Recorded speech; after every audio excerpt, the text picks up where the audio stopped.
예수님은 누구십니까? 라고 하는 제목으로 여러분들과 같이 생각해 보고자 하는 것입니다. 결혼 초창기에는 자기야 혹은 또 여보야 이렇게 부르다가 이제 살다가 권태기가 느껴지면은 이제 자기하고 무관한 칭호를 쓰게 됩니다. 누구 아빠, 저기요, 혹은 아저씨, 조금 더 아줌마 이렇게 부를 수도 있고요.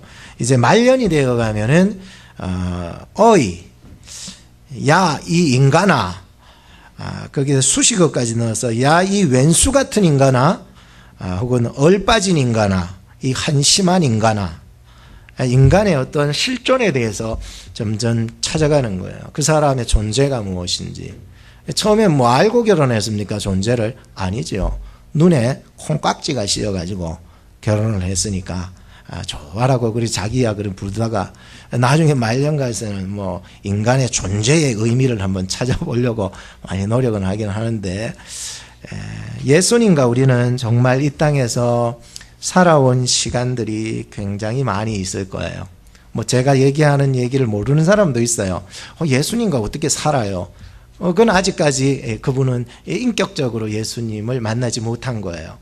내가 예수님과 산다는 것을 여러분 이해하십니까? 내가 매일매일 예수님과 살아가고 부부끼리는 사는 것을 아는데 예수님하고 내하고 살아가는 것을 전혀 느끼지 못하는 사람들이 있어요. 예수님 보이지도 않고 느껴지지도 않고 이제는 권태기만 자꾸 찾아오는 것 같고 말이죠. 예수님을 믿는 사람들은요, 예수님을 인격적으로 믿어서 점점 깨가 쏟아지는 거예요. 부부관계도 똑같잖아요. 살아가면서 정말로 권태기를 잘 겪고 정말로 지혜롭게 잘 넘겨서 이겨나가면은 살아갈수록 그 가정은 깨가 쏟아지잖아요. 아니신가요? 전부 다 험악하게만 살아와서 그러신지.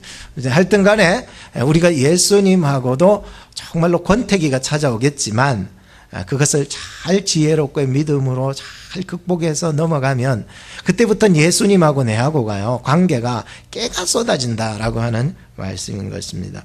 그래서 2년 믿고 3년을 믿고 20년을 믿고 30년을 믿고 또는 평생 80년을 믿어도 소가 닭 보듯이 완전히 예수님하고 아무 상관없이 살아가는 사람도 이 땅에 있더라는 거예요.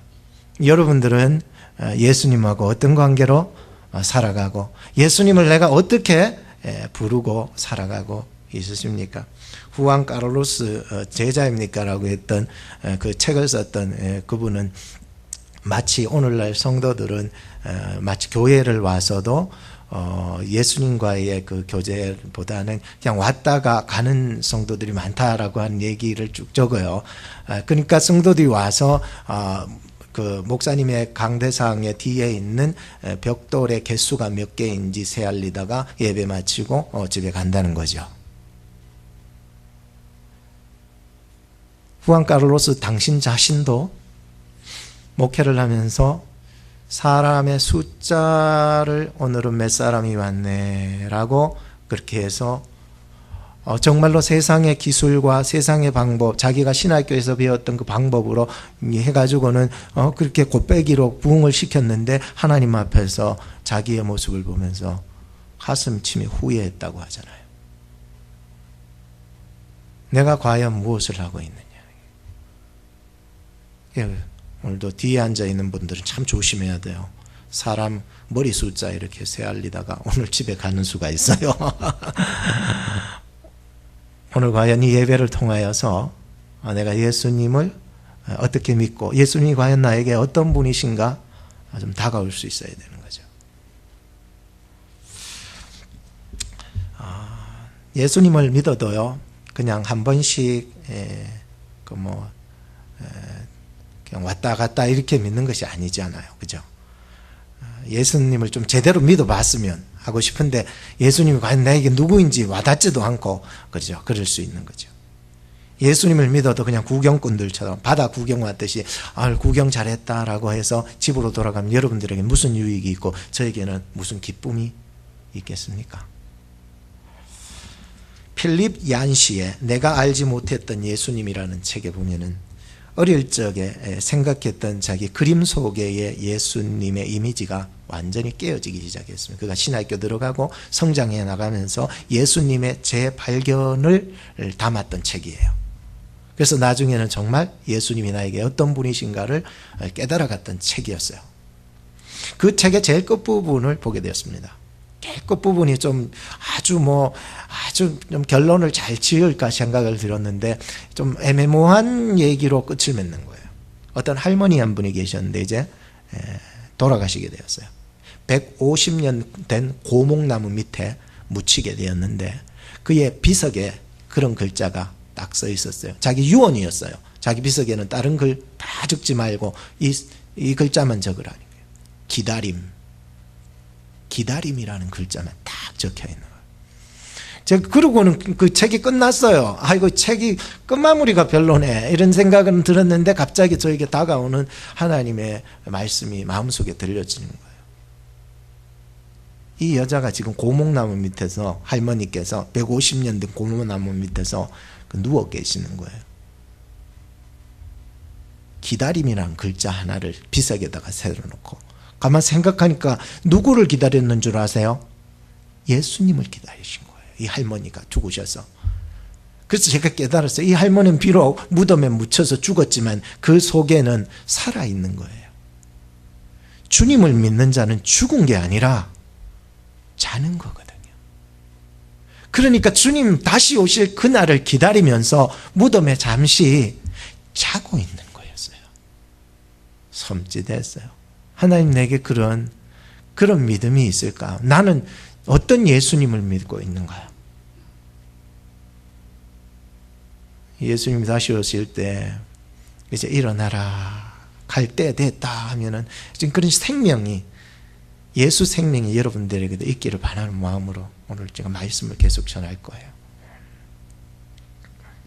죽어도 죽은 게 아닌 게 있더라고요. 살아도 죽은 사람이 있고요. 여러분 어느 편에 있습니까? 죽어도 산 생명 있는 예수 생명을 품고 살아가는 저와 여러분이 되어야 정말 행복하지 않을까요? 살아있는데도 죽은 사람이 있어요. 왜? 예수 생명이 없어서 그래요.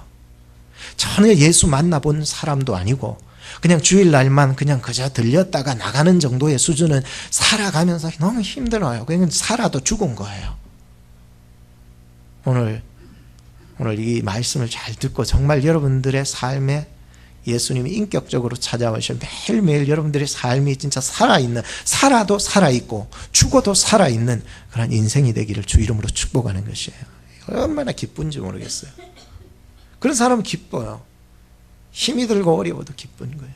고난이 와도 기쁜 거예요. 감수할 수 있는 능력이 그 속에서 생기기 때문에 내가 주는 힘은 아니니까 말이죠. 그렇다면 과연 예수님은 오늘 여러분들에게 누구십니까? 라고 하는 질문입니다. 예수님을 누구라고 고백할 수 있습니까? 너무 익숙해져 온 삶의 권태기를 느껴서 예수님을 나하고 상관없는 사람으로 그냥 부르고 믿으며 살아가고 있지 않냐라고 하는 질문을 던져보는 것이지요. 과연 예수님은 여러분에게 누구시냐고요? 오늘도 집사님 나와서 기도하실 때 정말 은혜 받는 거예요. 예수님 정말 그 속에서 살아 역사하는 것 같고 말이죠.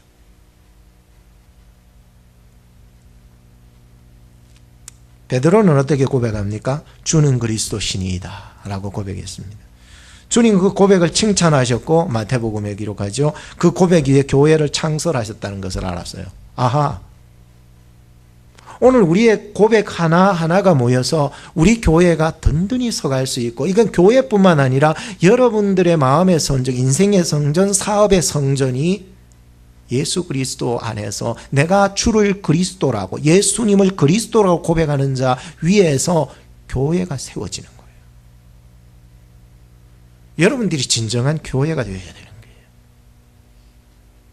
그런 사람들이 정말 이 땅에서도 하나님의 나라를 이루어 나갈 수 있는 사람들이라고 생각하기 때문이었습니다. 오늘 저나 여러분들이 예수님이 누구신가, 이 고백이야말로 개인도 사업도 교회도 말이죠, 든든히 세워나가는 그 골격이 될 것이에요. 옆에 사람한테 한번 물어보세요. 지금 예수님은 당신에게 누구십니까? 한번 물어보세요. 예수님은 누구시냐고. 예수님은 누구세요? 뭐라고 대답합니까? 예수님은 여러분들에게 누구냐고. 자, 이 질문으로 제가 간략히 두 가지 여러분들에게 말씀을 드립니다. 첫째는 예수님은 십자가와 부활의 표적이 되셨습니다.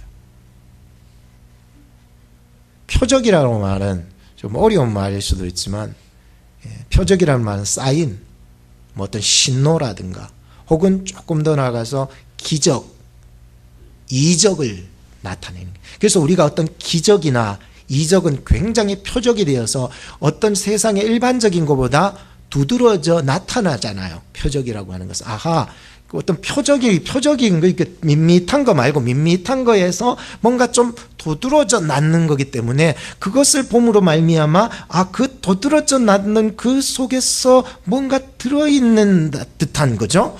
그 표적을 보면서, 사인을 보면서 뭔가 그 속에 있는 뭔가를 발견할 수 있는 지혜들이 있어야 된다라고요. 예수님께서 메시아라고 하는 표적, 그게 뭐냐 하면은 바로 십자가와 부활이었다는 거예요. 예수님께서는 오병이어 또 칠병이어 이를 통하여 5,000명을 먹이고도 12바구니 남기시고 4,000명을 먹이시고 7 광주리를 남기셨습니다. 대단한 기적이죠. 이적이죠. 표적이죠. 똑같은 말입니다.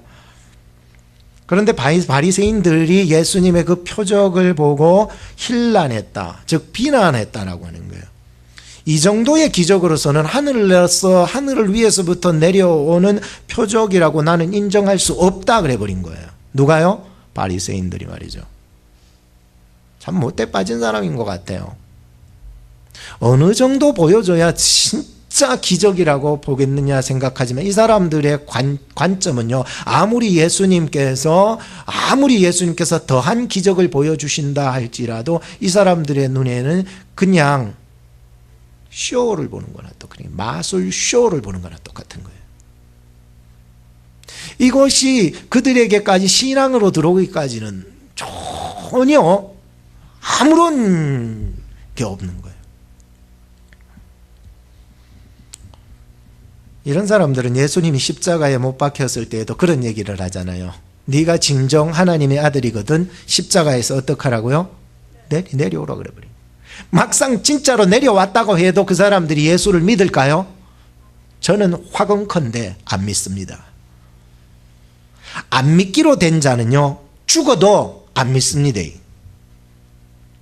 믿기로 작정된 자는요, 표적이 아니라 그냥 사인, 표적보다 낮은 사인만 하나 줘도 믿게 되는 역사가 일어나는 걸 알기 때문에 그래요.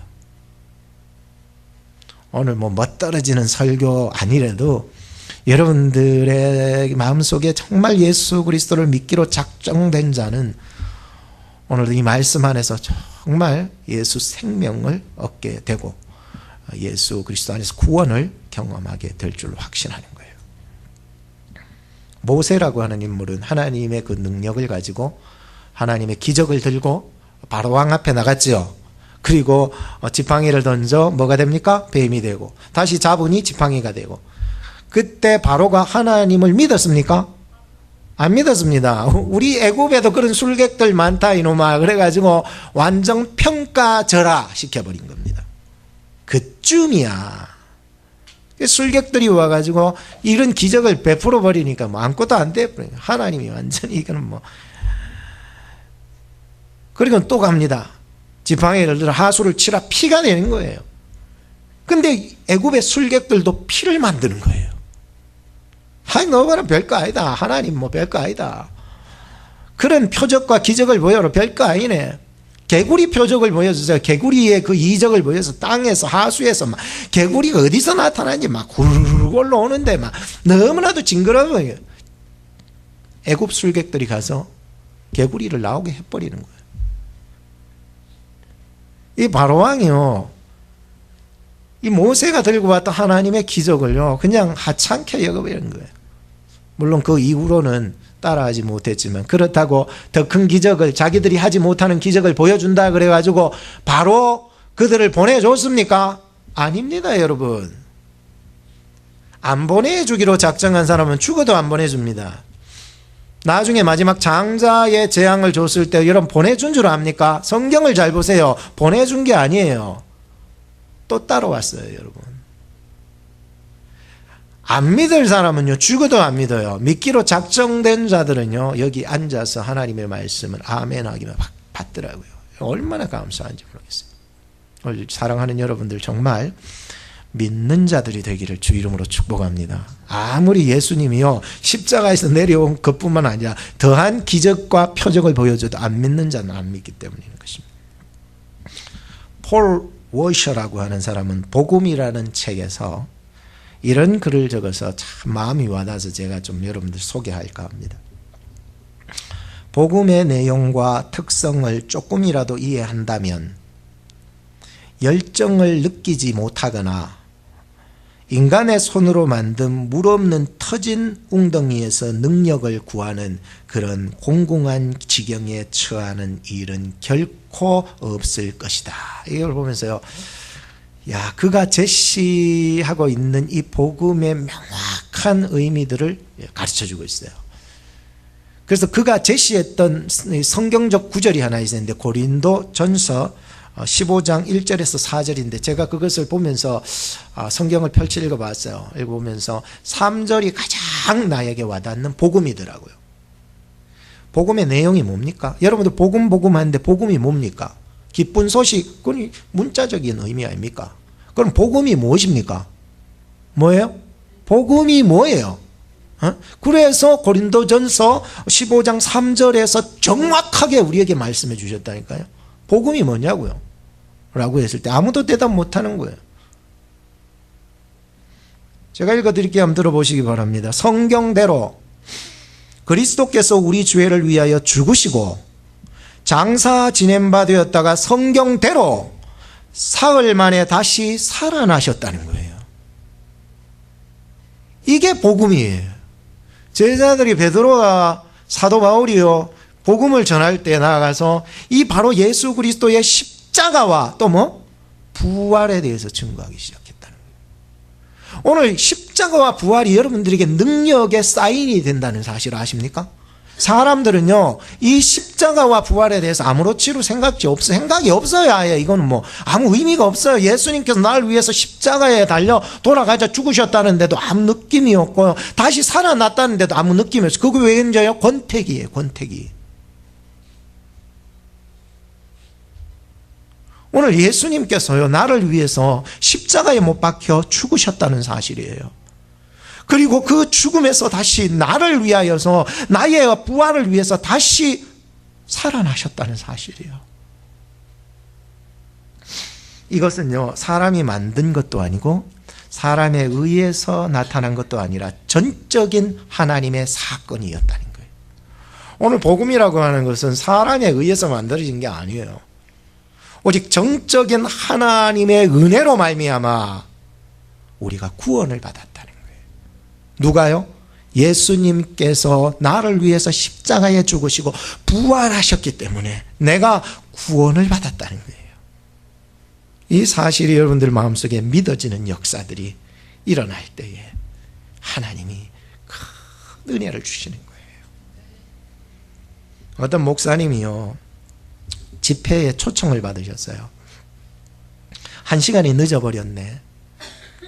성도들이 막 불평을 하는 거예요. 참. 그리고 목사님에 대한 1시간 늦은 거에 대한 그 약속의 신뢰성이 떨어져 버리니까, 신뢰성의 관계가 떨어지면 제일 힘든 거거든요. 설교에도 안 먹히잖아요. 1시간이나 늦어버렸거든. 그럼 기다린 사람은 뭐예요? 그러니까 너무 억울한 거죠. 그러니까 이 사람들이 그런 어떤 신뢰감의 관계가 가장 힘든 거인데 그것도 떨어졌죠. 그때 이 목사님께서 강단에 나오셔서 자기가 늦게 온 것에 대해서 설명을 하기 시작했어요. 제가 오다가 차 사고가 났다는 거예요. 타이어가 뻥크가 나가지고는 이게 이거를 갈아 끼운다고, 새거 스페어 타이어 갈아 끼운다고, 갈아 끼우는 중에 커다란 트럭이 쏜살같이 달려와가지고는요, 차를 뭉개버린 거예요. 이 목사님이 깜짝 놀래버린 거예요. 그거 하다가 그 일을 생각을 해보세요. 죽을 뻔 했거든요. 나 진짜 죽을 뻔 했는데 살아났다고 하는 거예요. 성도들의 눈빛을 보는 순간 성도들은요, 하나같이 다 두 가지에 관심이 있더래요. 하나는 목사님이 늦었다는 것과, 또 하나는 큰 트럭이 갑자기 들어와서 밀어붙여서 죽을 뻔했다는 이 두 가지만 생각이 있어요. 관심이 있었어요. 그래서 이 폴 워셔라고 하는 이 목사님의 그 책에, 사람들은 다 하나같이 관심은 늦은 거와 커다란 트럭이 밀어붙여 버렸던 것만 생각나지만은, 오늘 우리들은 이 죽음의 위기에서 나를 살려주신 하나님께 대한 관심을 돌려야 된다는 거예요. 이해가 되셔요? 사람들의 관심은요, 하나님께는 없어요. 참, 트럭과, 늦었네, 그거에만 관심이 있는 거예요. 하나님이 나를 위한 놀라운 계획을 가지고 계신 거예요. 믿습니까? 오늘날에도 저와 여러분들을 향한 놀라운 계획을 가지고 계신 거예요.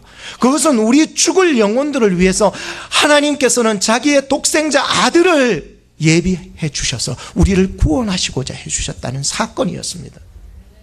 이것은 사람이 만든 게 아니거든요.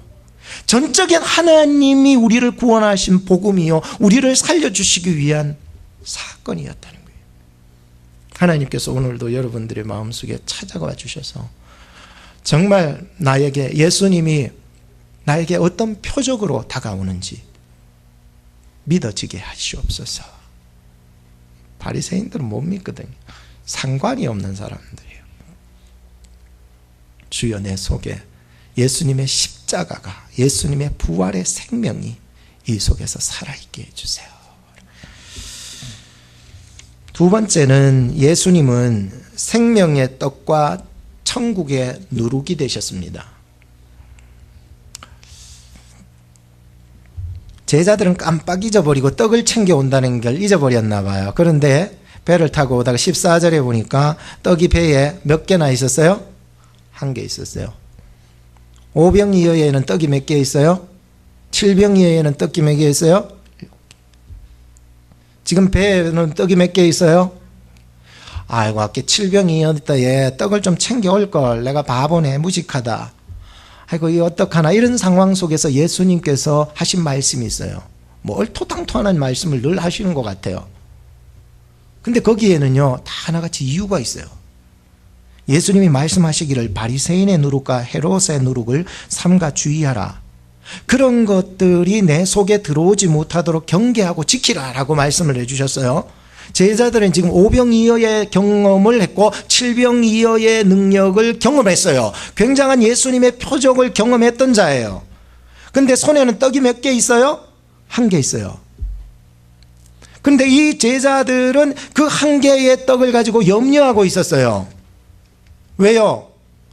자기들이 이제 예수님과 함께 떡을 먹어야 되는데 떡이 몇 개밖에 없어요? 하나밖에 없어요. 먹을 것도 안 되는데 말이죠.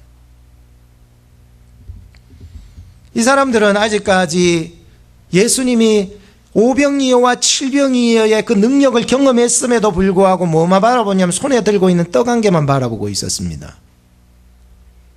이 떡 한 개가 아니라 떡을 풍성히 주실 만큼의 능력이 되신 생명의 떡 대신 예수님은 바라보지 못하고 믿지 못하고 있었던. 그래서 예수님께서 그들에게 지적을 한 가지 해주시죠. 아직도 깨닫지 못하느냐, 아직도 알지 못하느냐, 왜 이렇게 마음이 둔하냐라고 얘기하고 있었어요. 아하, 진짜 하나님, 내가 바로 마음이 둔한 자네요. 바로 전에 7병 이하를 겪고 조금 전에 5병 이하를 겪어서 떡 5개와 떡 7개로 이 수천 명을 먹이셨던 것을 눈으로 직접 체험하고 자기들도 먹었음에도 불구하고 떡이 한 개 있는데도 염려하고 있는 이들의 모습이야말로 오늘을 살아가고 있는 우리의 모습이 아닐까.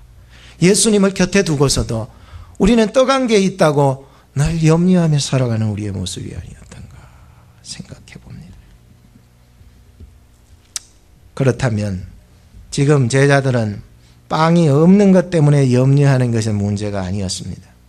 그것은 바로 생명의 떡이 되신 예수님을 믿지 못하는 것 때문에 고민해야 된다고 생각해요. 오늘 우리는 어떤 염려와 고민에 빠져 있습니까? 다 똑같죠. 이번 주에는 내가 일했는데 정말 얼마 못 벌었다. 이것 가지고 내가 어떻게 살아가겠나 생각을 하는 고민 말이죠. 페이먼트 많이 해야 되고 이것도 내야 되고 저것도 내야 되고 유틸리티도 내야 되고 뭐 이게 정말 해야 되는 게 너무 많은데 이번 주엔 정말 너무나도 적다. 빵 하나밖에 없네. 어떻게 하지? 하면서 기도는 안 하는 거예요. 생명의 능력이요 생명의 떡이 되신 예수님을 부르짖지는 않은 거예요. 사실 이거는 떡이 한 개밖에 없다고 불평할 문제가 아니라 내가 생명의 떡 대신 예수님을 신뢰하지 못하는 문제가 더 컸다는 거죠.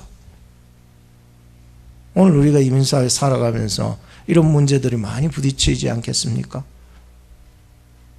먹고 살아야 되는 문제가 내 앞에 너무나도 다다려졌는데 그럼 그거를 위해서 살아가고 있지만 정작 내가 정말로 해야 되는 것은 생명의 양식이요 생명의 떡이 되신 예수님을 신뢰하고 있었던가라고 하는 거예요. 기도하시기 바랍니다. 주실 것입니다. 구하시기 바랍니다. 얻을 것이에요. 찾으시기 바랍니다. 찾을 것입니다. 마태복음 6장 30절부터 40절 말씀을 읽어드릴게요. 한번 들어보세요. 오늘 있다가 내일 아궁이에 던지우는 들풀도 하나님이 이렇게 입히시거든 하물며 너희일까 보냐. 믿음이 적은 자들아 그러므로 염려하여 이르기를 무엇을 먹을까 무엇을 마실까 무엇을 입을까 하지 마라. 이는 다 이방인들이 구하는 것이라. 너희 천부께서 이 모든 것이 너희에게 있어야 할 줄을 아시느니라. 너희는 먼저 그의 나라와 그의 의를 구하라. 그리하면 이 모든 것을 너희에게 더하시리라. 그러므로 내일 일을 염려하지 말고 내일 일은 내일 염려할 것이요 한날 괴로움은 그날에 족하니라. 여러분 예수님 누구십니까? 여러분들에게 예수님은 누구십니까? 생명의 떡이 되신다는 사실이에요. 떡 5개로 5,000명을 먹이신 예수님이라니까요. 떡 7개로 4,000명을 먹이시고도 7광주리를 남기신 예수님이라니까요. 여러분들에게 예수님은 누구십니까? 떡 하나 가지고서 여러분 불평하고 염려하고 고민하고 할 문제가 아니라 내가 정말로 생명의 떡 대신 예수님을 신뢰하느냐의 문제에 고민해야 될 때라니까요. 이 문제라니까요. 계시록 3장 20절에 보면 볼지어다 내가 문 밖에 서서 두드리나니 누구든지 내 음성을 듣고 문을 열면 내가 그에게로 들어가 그로 더불어 먹고 그는 나로 더불어 먹어주시겠다는 거예요. 요한복음 6장 35절에 보면 예수께서 가라사대 내가 곧 생명의 뭐라고요? 떡이라. 내게 오는 자는 결코 줄이지 아니할 터요 나를 믿는 자는 영원히 목마르지 아니하리라. 얼마나 귀한 말씀이에요. 오늘 우리 성도님들이 정말 경계해야 될 게 있습니다. 뭔 줄 아세요? 바리새인의 누룩과 헤롯의 누룩입니다. 누룩이라고 하는 것은 정말 좋은 장점을 가지고 있어요. 뭔 줄 아세요? 누룩은요 침투력이 있고 영향력이 굉장히 빨라요. 뭐가 있다고요? 침투력과 영향력이 있어요. 그래가지고 그 누룩을 조금만 넣어도요 이 누룩의 그 곰팡이균이요 재빠르게 역할을 해가지고 침투에 들어가서 그 밀가루 반죽 안으로 완전히 전부를 부풀어버리게 만들어버리는 거예요. 제가요 오늘 말씀의 핵심이 바로 이거였어요. 영향력. 오늘 그리스도인들의 영향력 말입니다. 세상 속에서 살아가면서 얼마나 내가 영향력을 미치느냐라고 하는. 저는 이 누룩이라는 것에서 굉장히 좋은 점이 많은 것을 알았다니까요. 침투력이 있고요. 영향력이 있었어요. 그 곰팡이균이요 들어가서는 모든 것을 부풀어버리게 만드는 게 모든 것을. 그리고는 거기에서 새콤하면서도요 구수하게 만들어버리는 그 능력이 그 속에 있더라고요. 저는 정말로 우리 성도님들이 누룩 같은 존재가 되었으면 좋겠어요. 저 사람 때문에 그 공동체가요, 전체가 막 들썩이고 말이죠. 굉장히 좋은 영향력이라고 생각해요. 근데 생각을 해보세요. 헤롯의 누룩과 바리새인의 누룩은 좋은 영향력을 미치지 못했다는 거예요. 이 누룩이라고 하는 건 성경에는 딱 두 가지로 얘기해요. 바리새인 헤롯의 누룩과 또 하나는 예수 그리스도께서 참 누룩이 되셔서 천국을 30배, 60배, 100배로 부풀려버리는 좋은 영향력, 복음의 누룩이 있다는 거예요. 과연 오늘 여러분들이 예수 생명을 가지고 살아가는 여러분들이 정말로 이 세상에서 바리새인의 누룩이나 헤롯의 누룩처럼 그렇게 살아가지 마세요. 그것은 그 만나는 그 사람과 공동체를 완전히 악하게 만들어버리는 거예요. 그러나 내가 예수 생명, 복음, 말씀, 예수 능력을 가지고 가는 사람은 거기에 하나님의 나라를 이루어 나가게 만든다는 거예요.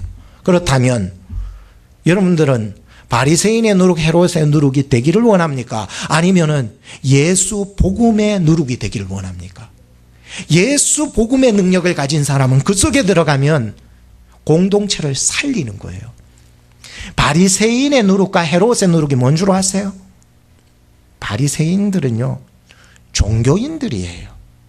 외식하기를 좋아하고요, 드러내기를 좋아하고요, 자기가 의인인 양 말이죠, 자기가 옳은 양 말이죠, 자기는 잘못한 거 없는 양 말이죠, 살아가는 사람을 외식주의자들, 마태복음 23장에 정확하게 전체가 얘기하고 있었어요. 그렇다면 헤롯의 누룩은 뭡니까? 지배하고 기득권을 가지고 통치하려고 하고 이런 것을 말해주고 있어요.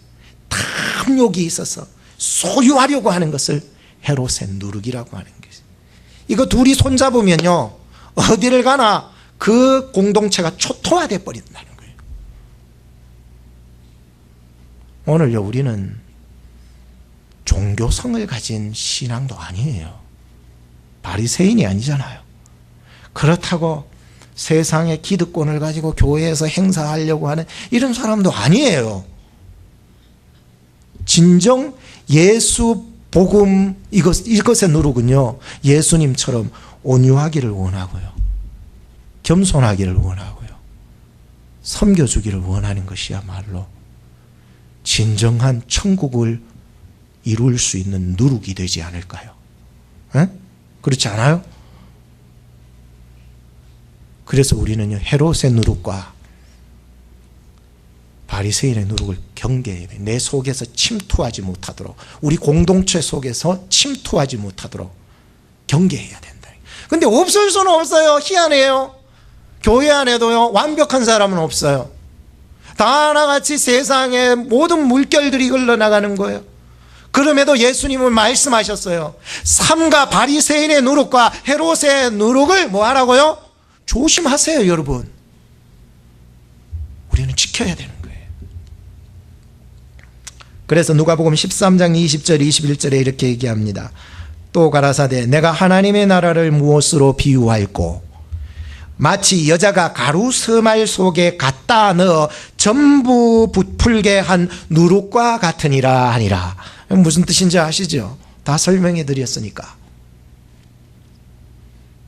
오늘 우리 속에 정녕 바리새인과 헤롯의 누룩은 경계해야 하며, 예수님을 영접하고 복음을 받아들인다면 그 속에서 여러분들 30배, 60배, 100배의 천국을 이루게 될 줄로 믿습니다. 결론을 짓겠습니다. 예수님은 제자들에게 이런 질문을 던졌습니다. 너희들이 나를 누구로 아느냐? 그 전에 사람들은 나를 누구로 아느냐? 예, 사람들은 나같이 예수님을 뭐라고 그래요? 세례 요한이라. 또 뭐라고 그래요? 엘리야라. 또 뭐라고 그래요? 선지자 중에 하나라. 그렇다면 너희들은 나는 누구라 하느냐? 그때 베드로가 말했죠. 뭐라고 합니까? 주는 그리스도시니이다. 마태복음은 주는 그리스도시요 살아계신 하나님의 아들이다. 같은 말이에요. 그리스도 하나님의 아들. 같은 의미를 가지고, 물론 그리스도는 구원자라고 하는 메시아의 의미를 가지지만 그것은 하나님이 보내주신 하나님의 아들이라는 뜻이기 때문에. 여러분들은 예수님을 누구라고 할 수 있습니까? 자, 오늘 말씀을 들었습니다. 그죠? 그럼 예수님을 이제 따라갈 수 있는 마음을 가져야 되는데 베드로처럼은 따라가지 말았으면 좋겠어요. 고백은 좋았는데 따라가는 행태는 굉장히 잘못됐습니다. 예수님을 붙들어 간함에, 전 그 말씀을 더 연구를 하면서 보니까 이 베드로가 예수님이 자기가 십자가와 부활에 대해서 말씀을 전하니까 자기가 붙들어서 간했다는 거예요. 자기 쪽으로 땡겼다는 거예요. 자기가 예수님을 지켜줄 줄로 생각했다는 거예요. 인간적인 생각으로 우리는 예수님을 지켜줄 줄로 생각하지만 큰 오산이에요. 우리는 사람 하나도 지켜주는 것도 쉽게 하지 못해요. 그러면서 우리가 예수님을 지켜준다라고 하는 것은요, 얼토당토하는 소리였어요. 그렇다면 예수님을 따라가는 제자들의 모습은 어떠해야 되는지 마지막으로 말씀해 주시네요. 첫째는 자기를 부인하고 자기 십자가를 지고 예수님을 쫓되 바짝 쫓아야 됩니다. 예수님을 끌고 이리 땡기고 저리 땡기고 하는 게 아니에요. 예수님을 바짝 쫓아가야 됩니다. 둘째는 예수님과 복음을 위해서 자기 목숨을 내놓을 수 있어야 된다는 거예요. 내놓을 때에 영생을 얻게 된다는 거예요. 셋째는 음란하고 죄 많은 세상에서 예수님과 예수님의 말씀을 부끄러워하지 말아야 돼요. 왜? 마지막 날 주님 다시 오실 때 나를 부끄러워했던 자들을 내가 부끄러워하리라. 엄청난 사건이죠. 오늘 우리는 예수님이 누구신가에 대해서 말씀을 들었고 결론적으로 우리는 예수님을 어떻게 따라야 되는지까지도 보게 되었었습니다. 첫째는 예수님은 날 위해 십자가에 죽으시고 부활하사 구원하신 참된 표적이요 기적이요 사인이 주셨다는 거예요. 예수님이야말로 하나님이 보내주신 나의 구원의 표적이 되셨다는 거예요. 둘째는 예수님은 내게 참된 생명과 천국의 누룩이 되어 주셨습니다. 여러분, 예수님 없이는 천국을 이룰 수 없습니다. 우리는 살아갈 수가 없어요. 먹는다고 배부릅니까? 그건 아니더라고요. 예수님이 없어서 죽는 것이죠. 예수님은 저나 여러분들에게 구원이 되십니다. 생명이 되십니다. 천국이십니다. 여러분, 예수님을 믿으십시오. 인격적으로 영접하십시오. 그리고 믿음의 고백을 해 나가십시오. 그러면 하나님의 풍성한 은혜가 이 한 주간 메마르지 아니하는 생명수가 터져 여러분들의 인생이 천국을 이루어 나가게 될 줄로 믿습니다. 기도하겠습니다. 하나님 아버지, 감사합니다. 오늘도 예수님은 누구신가에 대해서 말씀을 들었습니다.